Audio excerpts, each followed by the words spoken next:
سیاہ رات میں زندہ کے در پہ رو رو کے سکینہ کہتی ہے اے بابا یہ شب ستاتی ہے، جدائی آپ کی اور اس پر یہ خاک کا بستر، کہیں اندھیرے میں بچوں کو نیند آتی ہے۔ یہ سن کے زینبی مظلوم بولے غم مت کرو، کہانی کہتی ہوں میں ایک سنو سکینہ سنو، سکینہ کہانی سنو۔ ایک شہنشاہ تھا یثرب میں رہا کرتا تھا، اس کا گھر وہ تھا کہ قرآن جہاں اترا تھا، در پہ جبریل سا دربان رہا کرتا تھا، اس کا آنگن بھی ستاروں سے بھرا رہتا تھا، اس کے دروازے سے خالی نہ کوئی جاتا تھا، آسماں اس کی سخاوت کی قسم کھاتا تھا۔ سکینہ کہانی سنو، سکینہ کہانی سنو۔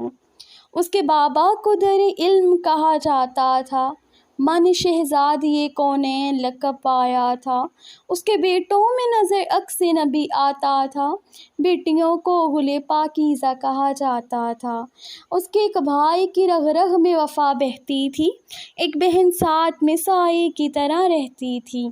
سکینہ کہانی سنو۔ ایک دن کیا ہوا وہ گھر سے سفر پر نکلا، اس کا سب کنبہ بھی قرآن کی حفاظت کو چلا، اشقیاء نے اسے پھر دشت بلا میں گھیرا، 3 دن تک اسے پانی بھی میسر نہ ہوا، ہو گئی عام ہر ایک جور و جفا اس کے لیے، اور پھر جنگ کا میدان سجا اس کے لیے۔ سکینہ کہانی سنو۔ اس کے ایک بیٹے کے سینے میں سینہ ٹوٹ گئی، بھائی کے ہاتھ کٹے تیر لگا مشق چھیدی، لاش پامال بھتیجے کی بھی مقتل میں ہوئی، بے زباں اس قتل ہوا اس کا چھری اس پہ چلی۔ اس شہنشاہ کے کنبے پہ غریبی چھائی، بجھ گئے سارے دیے شام غریباں آئی، خیمے جلنے لگے نزدیک ستم گھر آئے، اور شہنشاہ کی بچی نے تماچے کھائے، کان زخمی ہوئے خون آنکھوں سے ٹپکا آئے، ڈھونڈنے باپ کو مقتل میں وہ کیسے جائے، جلتے دامن کو لیے گنج شہیدہ میں گئی، رسی گردن میں بدی شام کے زندہ میں گئی۔ سکینہ کہانی سنو۔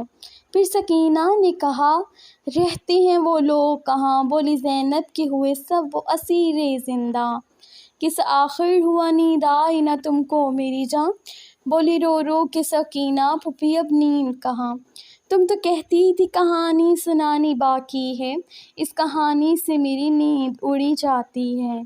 سکینہ کہانی سنو۔ بولی رو رو کے سکینہ یہ میرا قصہ ہے، اس کہانی کا شہنشاہ میرا بابا ہے، نیزہ جس کے لگا سینے میں میرا بھیا ہے، میرا اصغر ہے لعینوں نے جسے مارا ہے، بریدہ تم ہو پھوپھی جان میری جاتی ہے، یہ کہانی تو میرے گھر کی نظر آتی ہے۔ سکینہ کہانی سنو۔ جس کو سینے پہ شہنشاہ کی نیند آتی تھی، دشت میں ہائے چچا کہہ کے جو چلاتی تھی، جس کے کانوں سے لہو بہتا تھا جو پیاسی تھی، اپنے بابا کی جدائی میں مری جاتی تھی۔ سکینہ کہانی سنو۔ اس شہنشاہ کی بیٹی وہ سکینہ میں ہوں، جس کا دشوار ہوا قید میں جینا میں ہوں، ختم جب سرور و ریحان کہانی یہ ہوئی، وہ جو سنتی تھی کہانی وہ سکینہ نہ رہی، تھامے زنجیر نکاحت سے اٹھا کے قیدی، ایک ننھی سی لہد کانپتے ہاتھوں سے بنی، سر شہنشاہ کا گودی میں لہو روتا تھا، وہ حسینہ کا بس ایک شور بپا ہوتا تھا۔ سکینہ کہانی سنو، سکینہ کہانی